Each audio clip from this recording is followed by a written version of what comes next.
Salam sejahtera bagi semua. Perkenalkan, kami dari kelompok 2 akan menjelaskan mini project yang kami buat, di mana mini project yang kami buat adalah sebuah aplikasi sistem klasifikasi tingkat keparahan jerawat menggunakan AI dengan arsitektur mobile NetV2 untuk rekomendasi bahan aktif skincare. Sebelumnya, perkenalkan nama saya Raisa Kurais dengan NIM 240211060008. Nah, di sini saya akan menjelaskan latar belakang masalah dan urgensi sistem. Latar belakang masalah sehingga kami membuat mini project ini yaitu seperti yang kita ketahui bahwa jerawat atau acne vulgaris itu merupakan salah satu penyakit kulit yang dialami sekitar 85% remaja hingga dewasa muda. Hal ini memicu krisis kepercayaan diri hingga resiko depresi. Kemudian diagnosa manual yang dilakukan oleh dokter spesialis atau dermatologi itu biasanya memakan waktu dan bersifat subjektif. Bahkan tidak semua orang bisa mengakses layanan tersebut sehingga banyak penderita jerawat itu melakukan penanganan jerawat secara mandiri tanpa melihat tingkat keparahan yang dialaminya. Sedangkan pemilihan bahan aktif seperti benzoli, peroxide, atau niacinamide, dan bahan lainnya itu harus sesuai dengan tingkat keparahan yang dialami oleh penderita jerawat. Nah, oleh karena itu, kami membuat mini project ini dan mengembangkannya dengan sistem berbasis Artificial Intelligence atau AI dengan menggunakan metode CNN atau Convolution Neural Network untuk mengklasifikasi tingkat keparahan jerawat secara otomatis dan memberikan rekomendasi perawatan yang sesuai. Nah, tahap-tahap yang kami lakukan itu ada beberapa tahap. Nah, di sini saya akan membahas bagian tahap business understanding dan data understanding. Pada tahap business understanding ini tujuannya adalah membangun sistem klasifikasi jerawat dengan 4 kelas, yaitu ringan, sedang, parah, dan sangat parah yang terintegrasi dengan sistem pakar untuk rekomendasi skincare. Kemudian hasil dari klasifikasi tersebut nantinya dapat digunakan sebagai dasar dalam memberikan rekomendasi perawatan yang sesuai dengan kondisi yang diderita oleh seseorang atau penderita. Nah, selanjutnya itu tahap data understanding. Nah, pada tahap ini kita dapat lihat di sini ada data yang kami gunakan, yaitu ada 1381 citra wajah, di mana untuk kelas ringan itu ada 484, kemudian sedang itu ada 623, kemudian parah itu ada 176, dan sangat parah itu ada 98. Nah, dilihat bahwa dari data ini, itu jumlah datanya tidak sama atau mengalami class imbalance. Kondisi ini perlu diperhatikan karena dapat memengaruhi performa model saat melakukan proses pelatihan. Tapi nanti akan ada proses augmentasi di mana jumlahnya akan disamakan. Nah, sekarang kita lanjut eksekusinya di Colab. Oke, sekarang kita berada di Colab, di mana di sini saya akan jelaskan yaitu tahap sebelum kita masuk dalam melatih model. Jadi tahap ini tuh dilakukan atau disebut proses persiapan data sebelum melatih model. Nah, saya jelaskan itu bagian pertama di sini yaitu import library dan setup directory dataset mentah. Nah, langkah pertama yang dilakukan adalah ini kita menghubungkan Google Colab dan Google Drive. Di sini ada terlihat ada parameter Drive Mount, di mana tujuannya agar dataset yang tersimpan di Google Drive dapat diakses langsung oleh program. Kemudian di sini ada parameter force remount sama dengan true, digunakan untuk memastikan drive dapat terhubung kembali apabila sebelumnya sudah pernah di mount. Kemudian di sini ada ini, yaitu selanjutnya kita akan melakukan instalasi library tambahan, di mana augmentation di sini itu digunakan untuk augmentasi data atau penambahan variasi gambar. Kemudian OpenCV di sini itu digunakan untuk membaca, memproses, dan menyimpan citra. Nah, selanjutnya ini merupakan library, yaitu bagian library yang diimport, yang dibutuhkan. Nah, kemudian import OS di sini tuh untuk mengakses file dan folder. Kemudian CV2 di sini tuh digunakan untuk pengolahan citra. Kemudian SHL di sini itu digunakan untuk mengolah file dan direktori. Kemudian ini digunakan untuk operasi numerik dan array. Kemudian library ini digunakan untuk visualisasi data. Kemudian import augmentation di sini tuh digunakan untuk augmentasi citra. Selanjutnya dataset root sama dengan ini itu adalah variabel dataset yang digunakan untuk menentukan lokasi dataset mentah nanti di Google Drive. Ini jika di run, maka outputnya seperti ini. Selanjutnya kita masuk ke bagian 2, yaitu data exploration atau hitung jumlah awal. Nah, pada bagian 2 ini kita dapat lihat bahwa ada ini dev count image directory ini tuh adalah tahap dibuat fungsi count image yang bertugas menghitung jumlah gambar yang ada pada setiap kelas jerawat.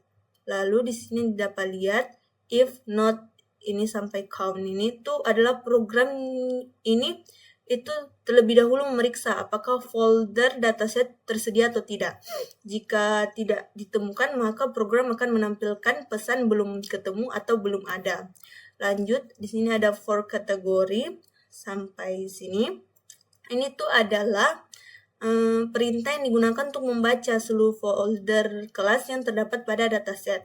Lalu ada count ini sampai sini tuh merupakan bagian yang menghitung jumlah file gambar pada setiap kelas, di mana dia hanya menghitung file dengan format, yaitu format ini, PNG, JPG, dan JPEG. Kemudian ini jika di run, maka outputnya yang keluar adalah ini, jumlah gambar asli mentah, di mana parah itu ada 175 gambar, kemudian sedang itu ada 623 gambar, sangat parah itu ada 96 gambar, dan ringan itu ada 483 gambar. Sekarang kita masuk pada bagian ketiga, yaitu setup utama dan split data. Nah, pada bagian ini tuh saya hanya menjelaskan library ini.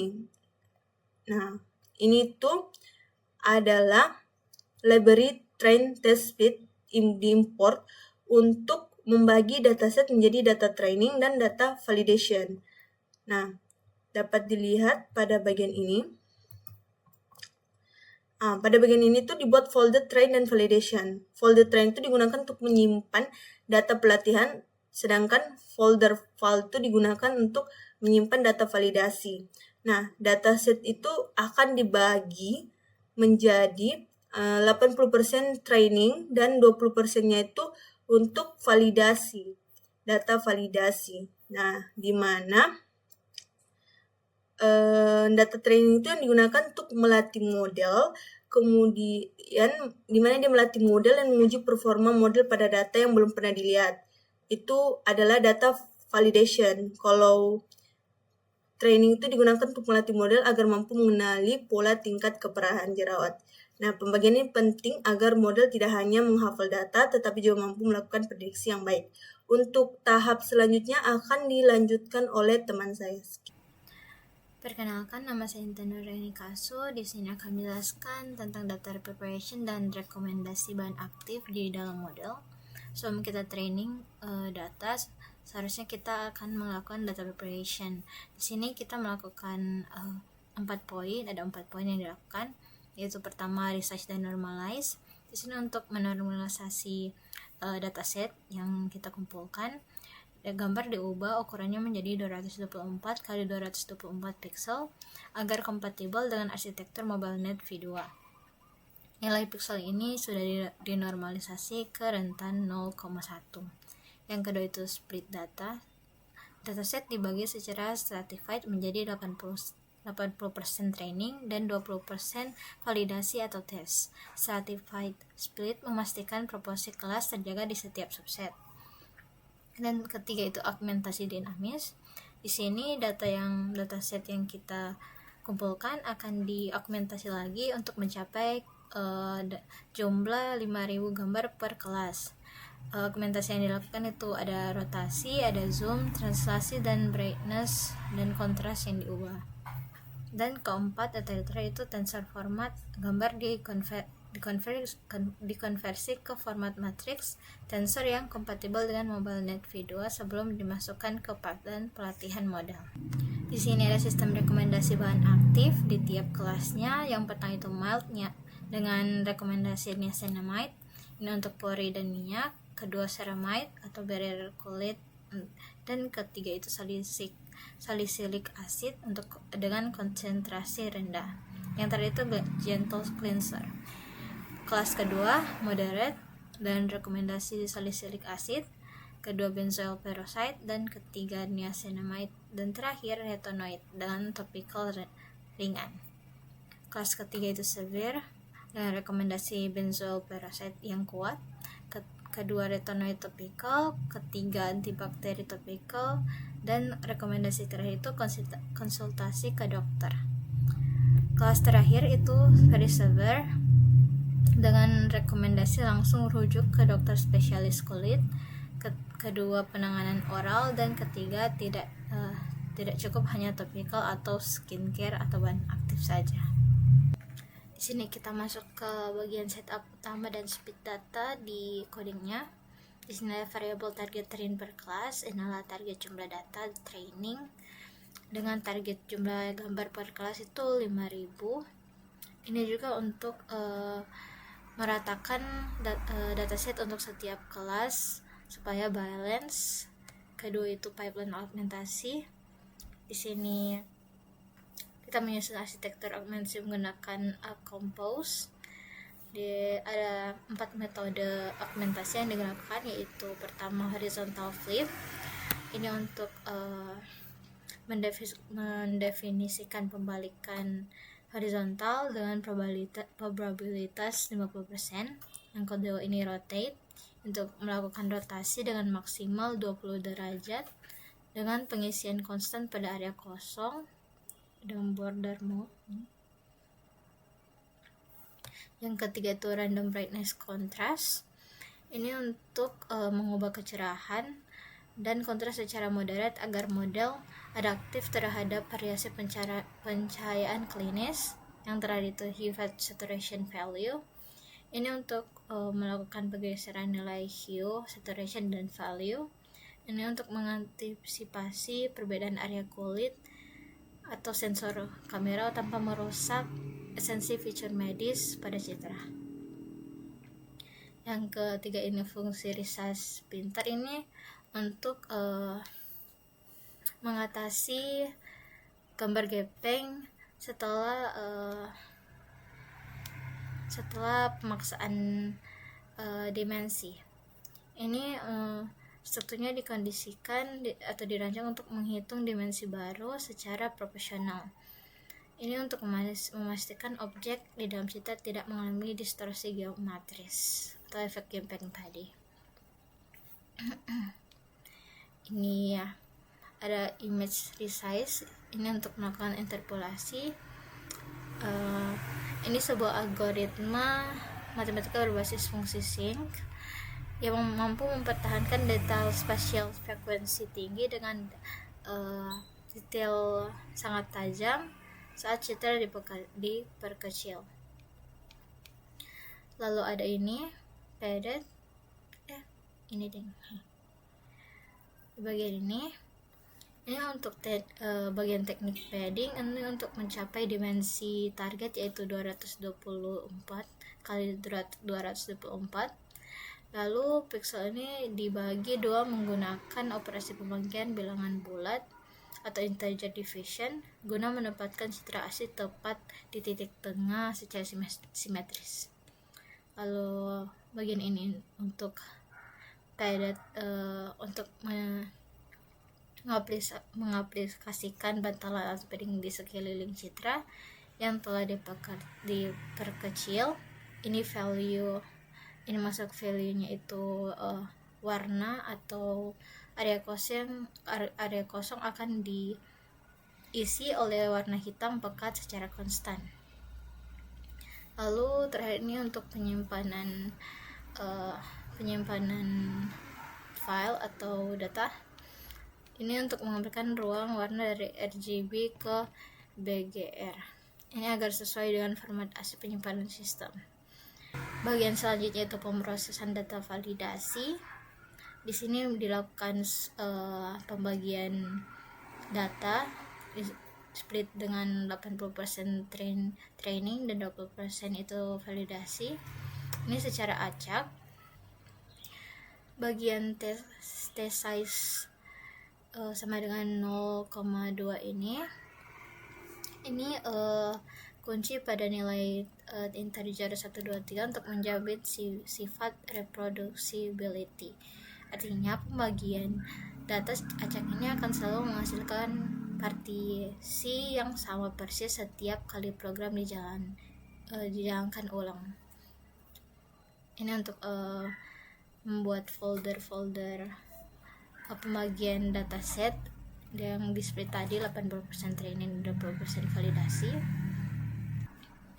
Misalnya itu bagian pemrosesan data training dan augmentasi fisik. Pertama-tama kita akan buat folder train lokal di dalam drive, lalu dipindahkan dan resize data training asli dulu. Ini path-nya. Kemudian hitung kekurangan kota biar pas target 5.000 per kelas. Ini untuk memastikan tidak ada dataset imbalance. Yang ketiga itu ini pakai augmentasi botan jika kurang yang tadi, jika terdapat dataset di dalam kelas yang kurang. Data-data tadi dipindah lalu dilakukan augmentasi tadi yang disesuaikan per kelasnya berapa gambar yang dibutuhkan untuk mencapai target 5.000 foto atau gambar. Lalu selanjutnya itu bagian preview hasil data training. Ini untuk melihat data tadi yang telah diaugmentasi. Ini untuk melihat random sampelnya. Ini hanya akan mengambil sampel acak dari kumpulan data training tadi yang sudah diaugmentasi. Ini gambar-gambarnya. Ini ada rotate, ada juga flip. Kita masuk ke dalam data generator untuk data clean. Di sini ada bagian memuat data validasi murni. Ini prosedur yang diterapkan pada baris ini menginisiasi variabel val ds ini sebagai representasi data validasi. Pemisahan pemuatan secara fisik dari dua direktori yang berbeda sejak awal ini merupakan sebuah manifestasi dari prinsip anti-leakage atau penjagaan kebocoran dataset atau data. Dengan metode ini kita akan menjamin secara absolut bahwa tidak ada satupun informasi dari data validasi yang mengontaminasi proses pelatihan modal, sehingga validitas dan reliabilitas pengujian tetap terjaga secara ilmiah. Lalu ada bagian prefetch. Di sini di sini ada bagian prefetch. Bagian ini untuk mengoptimasi performa komputasi. Ini akan mengaktifkan mekanisme prefetching melalui objek TF data autotune. Secara teoritis, proses prefetching kemungkinan tumpang tindih atau overlapping operasi antara persiapan data atau oleh CPU dan eksekusi pelatihan oleh GPU. Saat GPU sedang melakukan propagasi maju dan mundur untuk tumpukan ke N, CPU secara paralel akan membaca dan menyiapkan tumpukan ke N tambah 1 di latar belakang. Teknik ini secara drastis mengeliminasi I/O bottleneck dan memaksimalkan utilitas perangkat keras GPU. Lalu ini adalah algoritma untuk rekomendasi skincare bahan aktif tadi. Ini dan dibagi masing-masing per kelas sesuai dengan rekomendasi yang tepat. Lalu akan di-print di bagian solusi skincare ini yang telah ditarik prediksi dan rekomendasinya, dan menjadi variabel solusi skincare yang akan dipanggil di bagian ini. Sekarang saya akan menjelaskan arsitektur Mobile Nervi 2 dan pipeline pelatihan. Jadi pertama, gambar wajah atau jerawat diubah ukurannya menjadi 224 kali 224 piksel. Ukuran ini dipilih karena merupakan ukuran input standar untuk Mobile Nervi 2 sehingga kompatibel dengan model pre-train. Selanjutnya, gambar masuk ke Mobile Nervi 2 yaitu model CNN yang sebelumnya telah dilatih pada dataset besar bernama ImageNet. Di penelitian ini, Mobile Nervi 2 digunakan sebagai fitur ekstraktor. Artinya model bertugas mengenali pola visual penting seperti tekstur kulit, warna, kontur, dan bentuk jerawat. Pada tahap awal, layer Mobile Nervi 2 dibekukan atau frozen, sehingga bobot hasil pelatihan sebelumnya tetap dipertahankan. Setelah fitur gambar diekstrak, digunakan Global Average Pooling untuk merangkum informasi fitur menjadi representasi yang lebih ringkas. Tujuannya adalah untuk mengurangi jumlah parameter sehingga model menjadi lebih ringan dan resiko overfitting lebih kecil. Lalu berikutnya digunakan dropout sebesar 0,4 yang berarti sekitar 40% neuron dimatikan secara acak saat training. Fungsinya untuk mencegah model menghafal data training atau mengalami overfitting. Selanjutnya terdapat dense layer dengan 64 neuron. Layer ini berfungsi mempelajari pola lebih kompleks dari fitur yang sudah diekstrak sebelumnya. Selain itu digunakan L2 regularization, yaitu penalti pada bobot model agar tidak terlalu besar sehingga membantu meningkatkan generalisasi model. Dropout kedua ditambahkan sebagai perlindungan tambahan terhadap overfitting. Pada bagian akhir digunakan softmax output layer dengan 4 kelas, yaitu untuk menentukan probabilitas klasifikasi tingkat jerawat. Model akan memilih probabilitas tertinggi sebagai hasil prediksi. Pada tahap pertama, yaitu fitur extraction, seluruh layer MobileNet dibekukan atau frozen dan hanya bagian classifier baru yang dilatih. Tujuannya agar model dapat memanfaatkan pengetahuan awal dari ImageNet untuk mengekstraksi fitur dasar tanpa merusak bobot awal. Setelah model stabil, dilakukan partial fine-tuning, yaitu membuka sebagian layer atas Mobile Nervi 2 agar model dapat menyesuaikan fitur secara lebih spesifik terhadap tekstur jerawat. Dengan cara ini, model dapat belajar karakteristik jerawat secara lebih detail. Untuk meningkatkan kualitas training, digunakan beberapa mekanisme kontrol. Training dihentikan otomatis jika performa validasi tidak membaik, merupakan early stopping. Model checkpoint yang menyimpan model yang terbaik secara otomatis, dan reduce LR on plateau. Jika pembelajaran stagnan, learning rate akan diturunkan otomatis agar model dapat belajar lebih stabil. Model juga menggunakan ADAM Optimizer karena lebih cepat dan stabil. Kemudian digunakan L2 regularization untuk mencegah bobot ekstrem dan dropout 0,4 untuk mencegah overfitting. Slide berikut, hasil evaluasi model. Model memperoleh akurasi sebesar 64%, artinya sekitar 64 dari 100 prediksi berhasil diklasifikasikan dengan benar. nilai makro F1 score sama dengan 0,62, yaitu menunjukkan performa rata-rata model pada semua kelas secara seimbang.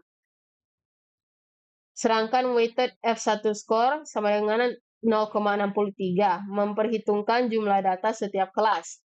Karena dataset tidak seimbang, nilai weighted biasanya lebih representatif. Training berhenti pada epoch ke-37 melalui early stopping. Ini menunjukkan model sudah mencapai titik optimal dan training tambahan berpotensi menyebabkan overfitting. Interpretasi tabel kelas untuk kelas mild, recall mencapai 0,81, tertinggi di antara semua kelas. Artinya model sangat baik mengenali kasus ringan sehingga kemungkinan underdiagnosis kecil. Pada kelas moderate, precision cukup baik yaitu 0,70, namun recall hanya 0,52. Artinya beberapa kasus moderate masih tertukar ke kelas lain. Kelas severe memiliki performa terendah dengan F1 score 0,50. Hal ini kemungkinan karena jumlah data severe lebih sedikit dan karakteristik visualnya berada di area transisi antar tingkat jerawat. Untuk kelas very severe, recall mencapai 0,70, menunjukkan model cukup mampu mengenali kondisi jerawat berat. Sekarang kami masuk ke Google Colab. Yang pertama saya akan jelaskan adalah transfer learning pada fase 7 build and compile model. Transfer learning bisa dilihat pada bagian ini. Pada tahap ini digunakan metode transfer learning, yaitu teknik memanfaatkan model yang sudah pernah dilatih sebelumnya untuk menyelesaikan tugas baru. Model yang digunakan adalah MobileNet V2. MobileNet V2 sebelumnya telah dilatih menggunakan dataset besar, yaitu ImageNet, sehingga sudah mampu mengenali pola visual umum seperti tekstur, bentuk, warna, sehingga tepi objek. Dalam penelitian atau model ini, MobileNet V2 digunakan sebagai fitur ekstraktor, yaitu untuk mengambil ciri-ciri penting dari gambar jerawat tanpa perlu melatih model dari nol. Pada bagian weight sama dengan ImageNet, berarti model memakai bobot hasil pelatihan dari dataset ImageNet. Sedangkan pada include underscore top sama dengan false, artinya lapisan klasifikasi bawaan MobileNet V2 dihapus karena model akan disesuaikan dengan klasifikasi tingkat jerawat. Lalu pada base underscore model titik trainable sama dengan false, berarti parameter pada MobileNet V2 dikunci atau freeze sehingga tidak ikut dilatih ulang. Tujuannya untuk mempercepat proses training, mengurangi kebutuhan data besar, menghindari overfitting, dan menjaga kemampuan ekstraksi fitur yang sudah bagus. Hasil dari bagian ini adalah model sudah memiliki kemampuan mengenali pola gambar sejak awal, sehingga training menjadi lebih cepat dan akurasi biasanya lebih stabil dibanding membangun CNN dari nol. Ada juga dense layer yang bisa dilihat dari sini.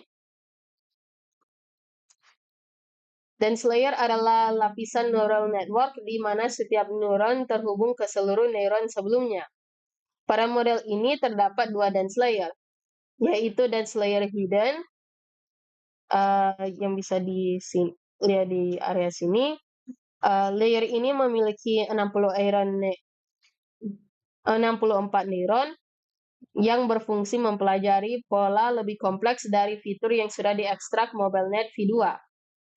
Aktivasi yang digunakan adalah ReLU, yang digunakan karena mempercepat pembelajaran model, mengurangi masalah vanishing gradient, dan membantu model mengenali pola nonlinear. Kernel underscore regularizer sama dengan 12 dalam kurung 0,001.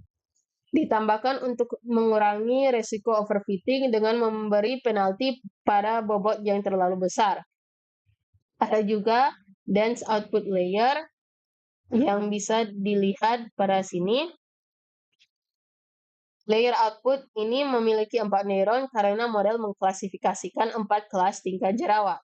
Aktivasi yang digunakan adalah softmax untuk menghasilkan probabilitas masing-masing kelas. Contoh hasil mungkin bisa seperti untuk kelas mild 10%, moderate 75%, severe 10%, very severe 5%, maka model memprediksi kelas moderate karena probabilitas tertinggi. Dense layer ini membantu model menerjemahkan fitur hasil ekstraksi menjadi keputusan klasifikasi tingkat jerawat.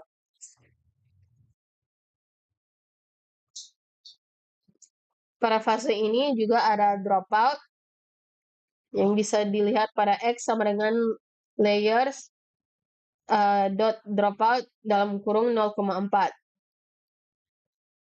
Dropout adalah teknik untuk mencegah overfitting pada neural network. Cara kerjanya adalah dengan mematikan sebagian neuron secara acak saat training. Model ini menggunakan dropout 0,4, yang berarti 40% neuron dinonaktifkan secara acak pada setiap iterasi training.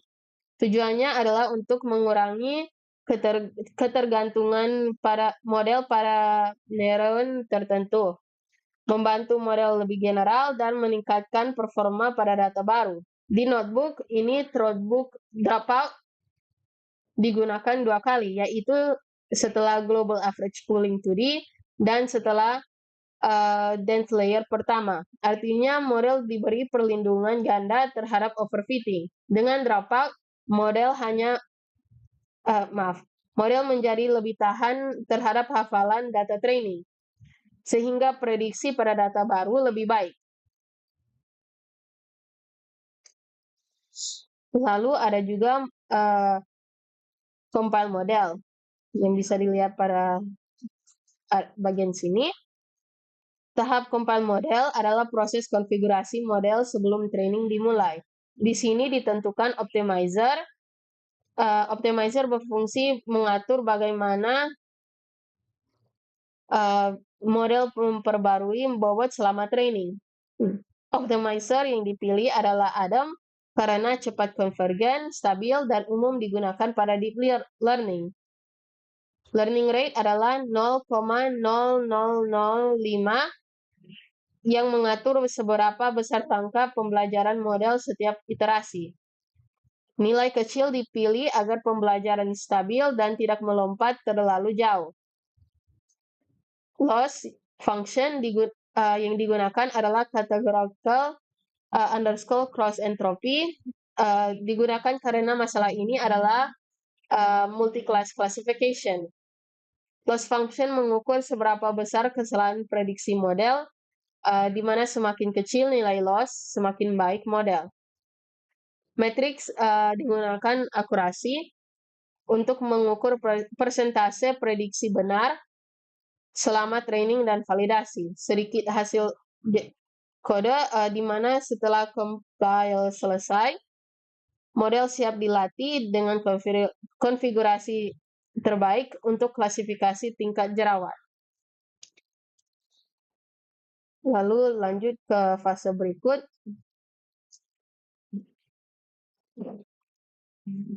Pada bagian ini, tahap training model adalah proses pembelajaran AI menggunakan data training. Pada notebook ini, model dilatih menggunakan train_ds, yaitu data training, val_ds, yaitu data validasi, dan 50 epoch, yang merupakan maksimal pengulangan training. Setiap epoch berarti model melihat seluruh dataset satu kali. Selain itu, digunakan callbacks untuk meningkatkan kualitas training. Seperti stopping juga digunakan untuk menghentikan training secara otomatis jika performa validasi tidak membaik selama 6 epoch. Tujuannya untuk menghemat waktu dan mencegah overfitting. Model checkpoint juga digunakan untuk menyimpan model terbaik secara otomatis ke Google Drive. Dan juga ada reduce LR on plateau untuk menurunkan learning rate secara otomatis jika model mulai stagnan. Output training biasanya menampilkan akurasi meningkat, loss menurun, validasi semakin stabil. Kemudian pada fase 9 ada grafik yang menunjukkan training akurasi versus validation accuracy dan training loss versus validation loss. Jika grafik training dan validation sama-sama naik stabil serta tidak terlalu jauh, berarti model belajar dengan baik dan tidak overfitting.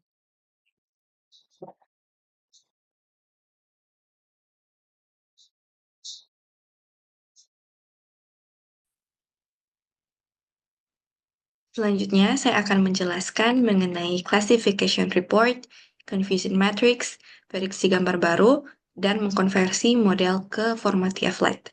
Sebelumnya, perkenalkan nama saya Tiffany Patricia Laurel Pondak dengan NIM 240211060080. Langsung saja, saya akan menjelaskan ke bagian classification report-nya.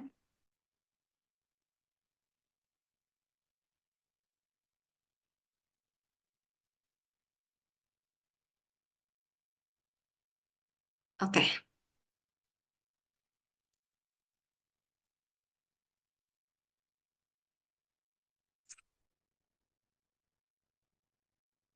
Jadi, di sini adalah classification report-nya. Classification report ini termasuk ke dalam evaluasi kuantitatif. Untuk codingnya, kita akan menggunakan classification report dari library scikit-learn untuk mengukur performa model pada data validasi yang belum pernah dilihat pada saat proses training. Untuk codingan di collab-nya, ini di bagian ini.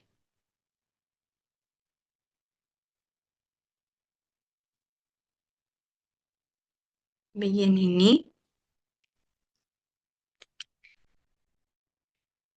dan setelah di-run, maka akan muncul classification report seperti ini.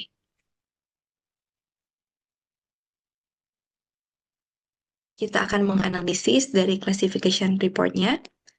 Jadi dari classification report tersebut, dapat kita lihat untuk setiap kelas yang pertama pada kelas mild memiliki recall tertinggi yaitu dengan nilai 0,81. Artinya, dari 97 gambar yang ada di kelas mild, 79 gambar berhasil diidentifikasi dengan benar.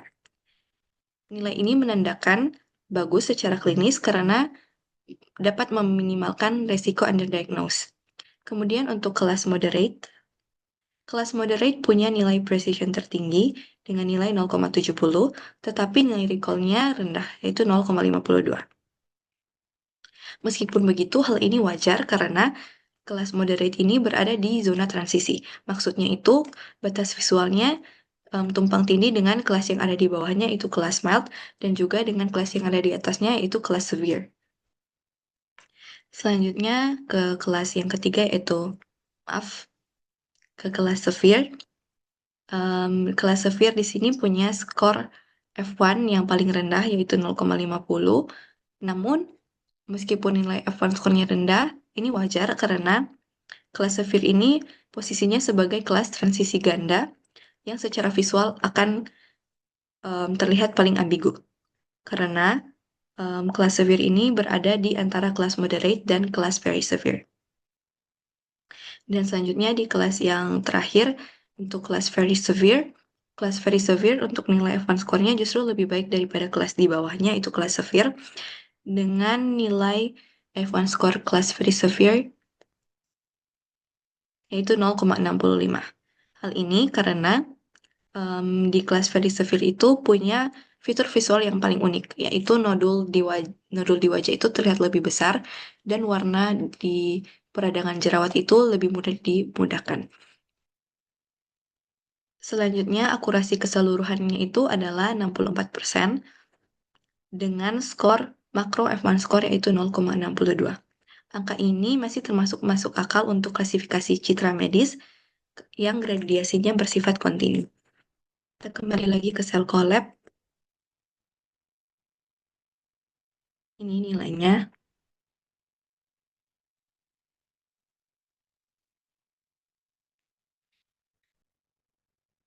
Oke.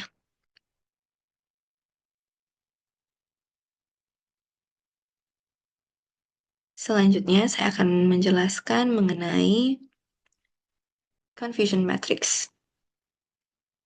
Untuk confusion matrix, saat run di collab, codingannya masih berada di sel yang sama dengan classification report. Masih berada di sel yang sama itu di sini.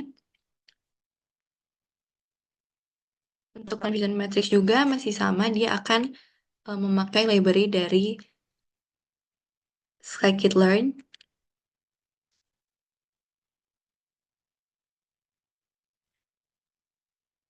Di bagian sini untuk menampilkan. Dan setelah kita run, maka akan muncul confusion matrix seperti ini. Selanjutnya, analisis untuk confusion matrix. Nah, jadi untuk confusion matrix, cara membacanya adalah yang berada di bagian baris adalah label asli. Dan untuk kolom adalah prediksi model. Angka di diagonal utama adalah prediksi yang benar. Nah, di diagonal utama punya nilai paling besar, yaitu mild 79, kemudian moderate, nilai paling besarnya itu 65, dan untuk kelas very severe nilai paling tingginya 18, dan untuk kelas very severe nilai paling tingginya itu ada 14.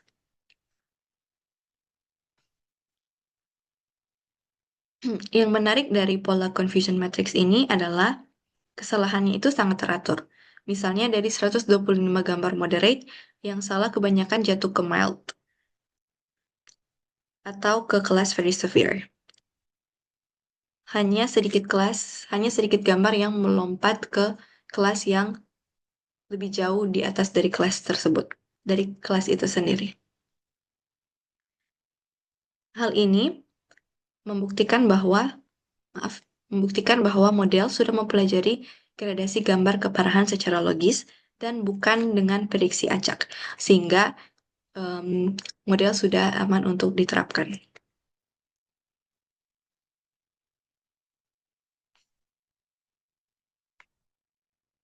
Selanjutnya untuk testing atau prediksi gambar.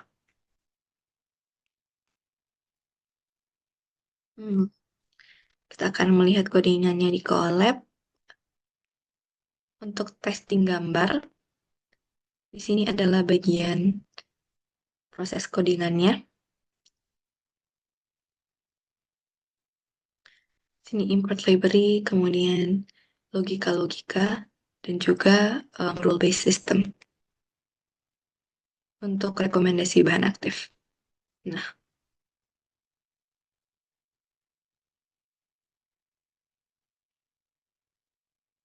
jadi setelah codingannya di-run, akan muncul button untuk mengupload file.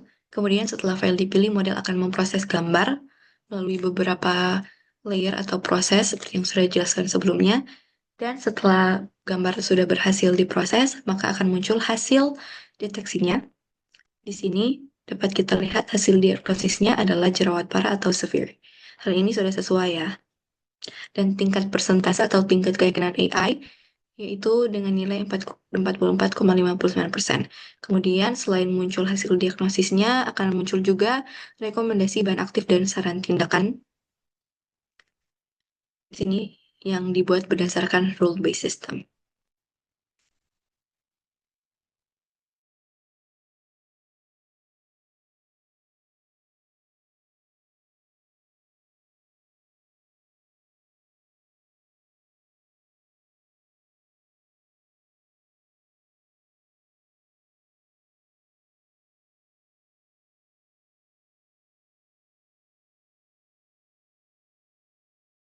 Jadi di sini adalah logika atau rule-based system yang diterapkan jika berada di kelas mild, maka bahan aktif yang akan direkomendasikan adalah salicylic acid, niacinamide, dan centella.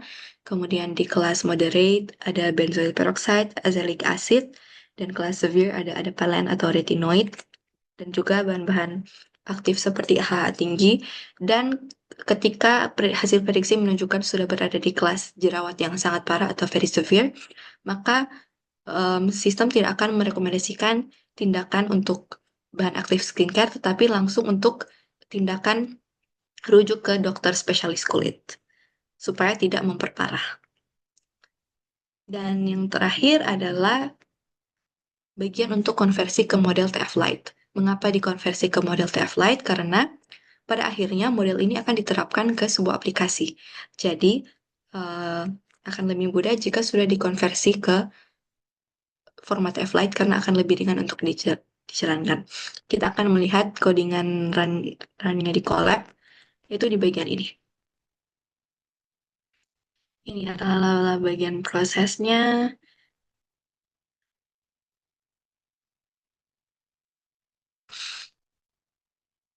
Oke, dan jika sudah berhasil dikonversi, maka modelnya akan langsung tersimpan di path yang sudah kita tetapkan di awal. Untuk di sini kami menetapkan model konversi template-nya itu di up ke Google Drive dengan nama file model acnefinal.tflite. Nah, bisa kita lihat di sini, bisa kita lihat di sini bahwa ukuran filenya sudah jauh lebih ringan, hanya dengan 2,47 MB saja. Oke. Setelah model dikonversi ke TF Lite, maka dapat berjalan langsung di handphone tanpa perlu koneksi internet. Dan seperti yang saya bilang tadi, ukurannya kecil dan privasinya aman karena foto tidak akan dikirim ke server data, tetapi tetap di storage device pengguna. Dan untuk model ini dapat diimplementasikan ke aplikasi baik di Android maupun di operating system iOS. Dan ini ketika sudah diterapkan di aplikasi yang di-deploy, dapat kita lihat bahwa model yang diimplementasikan itu sudah bekerja dengan baik karena dapat memprediksi setiap gambar yang berbeda-beda ini sesuai dengan klasifikasinya. Kesimpulan dan saran yang dapat kami berikan, yang pertama untuk kesimpulannya adalah model MobileNet V2 berhasil mengklasifikasikan jerawat ke 4 kategori klinis, kemudian akurasi dengan validasi 64%, makro F1 0,62 itu meskipun terdengar rendah, tapi ini adalah nilai yang wajar untuk citra medis yang bergradasi kontinu.